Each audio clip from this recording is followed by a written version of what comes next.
They were down to the minute of this is the doomsday that's going to happen. We know the year it's going to happen.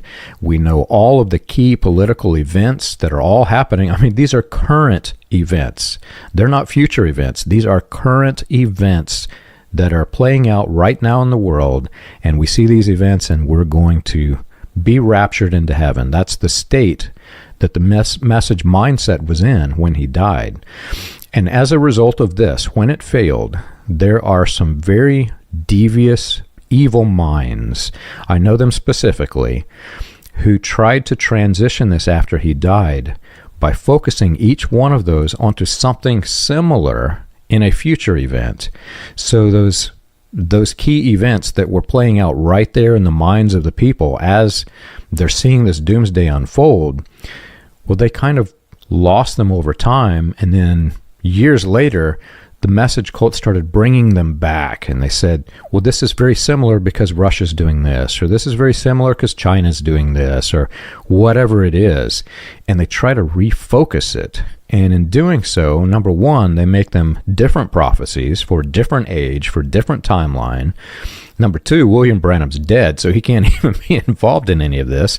So you spin off the he's going to rise from the dead to take it back, and you end up with this weird mess that is not even a resemblance of Christianity. It is just a bunch of some insane men, but some very evil men who have found a way to make a lot of money off of this. It's odd, and the message in some ways is stuck in that stuff. Did you, when you were in the message, John, so I left in, the 2020s, did you know that Russia was not communist anymore? You're going to laugh at me when I say this, but I did not know that until it was probably only 5 years ago, because I was so manipulated in that mindset and brainwashed to believe Russia's communist. I think the average message believer does not know Russia's not a communist country anymore, right? Like, William Branham says communist, facts be damned, it's communist, that is Russia, but that's, the message is, it's crazy how these things just, they can't let go, they're stuck back in those days. I recently heard a minister say in rebuttal to something that, I can't remember who it was that was sharing this information, but when they learned that Russia wasn't communism and half of his churches go, oh my gosh, wait a minute, this can't be. He actually proclaimed that secretly they are secret communists. The country is not, but the mindset of the people, brothers and sisters, they are a communist mindset. They're secret communists. Oh boy, John.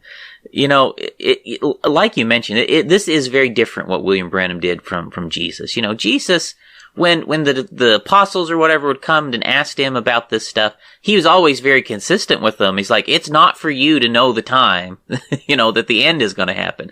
And he's always, anytime he talked about this stuff, he always told them, do not become obsessed with the doomsday, right? Don't be obsessed with it. What you need to do instead is go be preaching the gospel and loving each other and being decent people. And if he finds you doing that when the doomsday comes, you're just going to be fine, right? I mean, but William Branham transformed all of this stuff, with convincing them that Jesus had already started to come back in 63, and now he's got the shout, and they need his shout in order to make it into this group. Unless they're in this group with his shout, his midnight cry, you're all going to stay behind and burn up, right? And so he's totally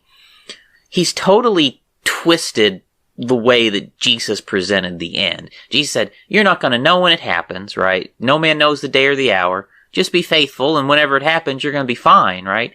William Branham twists it into, it's coming, and your only hope out, your only way out is what I can teach you, right? It's something else. And, another thing that had really came into focus in the final years of his life is that William Branham started also to come out very plainly claiming to be that Elijah of Malachi 4 and claiming to be the seventh church age messenger in that last phase.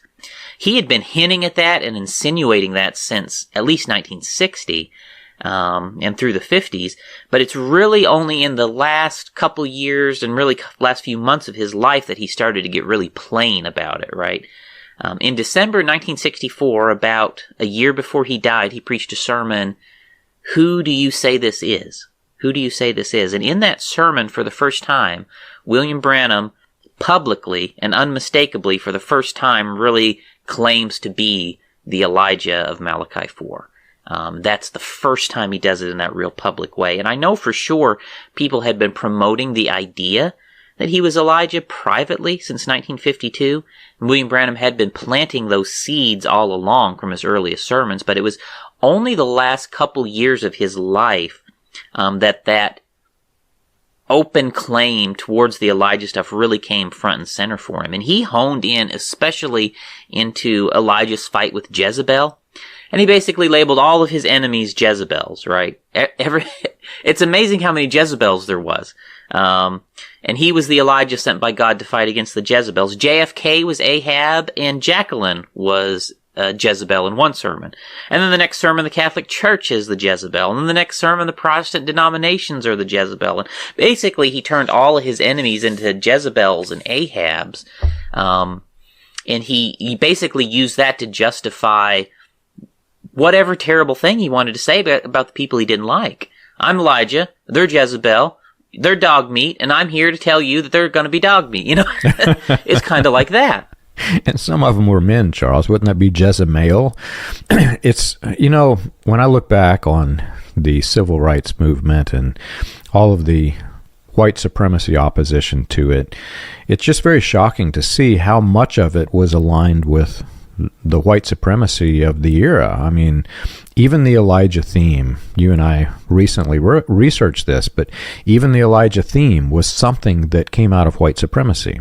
What's really bizarre, and there's certain things you can only just speculate a little bit. So right after William Branham died, Wesley Swift, okay, we're talking about the leader of the Christian identity movement, Wesley Swift, just shortly after he dies, proclaims that Elijah has come in the past couple years, and he starts using that Elijah theme within the Christian identity movement. Behold, I will send you Elijah the prophet before the coming of the great and the dreadful day of the Lord.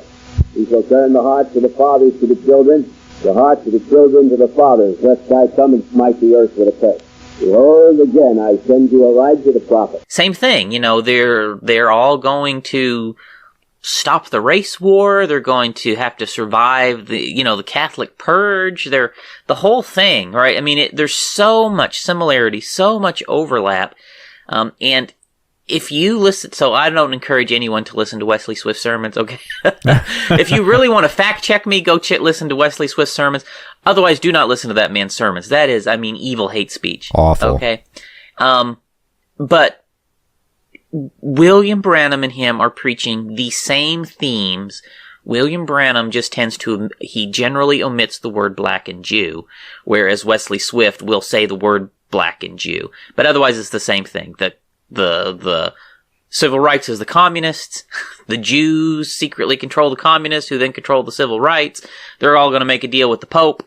End of days is here. It's going to be a race war. Like, he is same theme, same everything in that way. And then in 1966, he combines that with the Elijah theme. And again, we know Wesley Swift was directly connected to Roy Davis. There's lots to think about how William Branham's death also affected the Christian identity movement when he died as well. Because to us, it's hidden. Like, we obviously in the message believe he had no connection to that at all, but he did, and his death did have an impact there, and you can see that in their sermons. It's clear that they were influencing and counter-influencing each other in some way.